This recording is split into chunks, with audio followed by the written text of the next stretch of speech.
शरीफों के सामीन अस्सलामु अलैकुम। आज मैं आपको हज़रत मोहम्मद सल्लल्लाहु अलैहि वसल्लम के ख्वाब मुबारक के बारे में बताऊंगा, जिसे बुखारी और मुस्लिम शरीफ में दर्ज किया गया है। अन हज़रत सल्लल्लाहु अलैहि वसल्लम का इरशाद है, बेशक अल्लाह काना नहीं है, जबकि मसीह दज्जाल की दाएं आँख कानी है, गोया उसकी आँख अंगूर का फूला हुआ दाना है। और मैंने अपने आप को ख्वाब में काबा के पास देखा तो क्या देखता हूँ कि एक गंदमगू आदमी है, उन जैसे लोगों में खूबसूरत।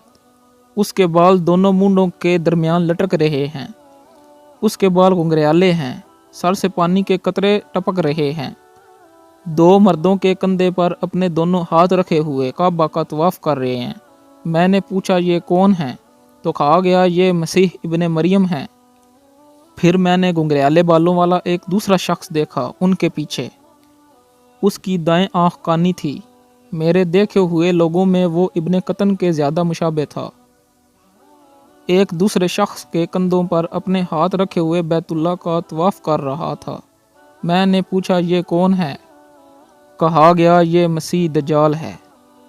तो सामीन, इससे हमें पता चलता है कि हज़रत मोहम्मद सल्लल्लाहु अलैहि वसल्लम ने दज्जाल को ख्वाब में काबा शरीफ का तवाफ़ करते हुए देखा।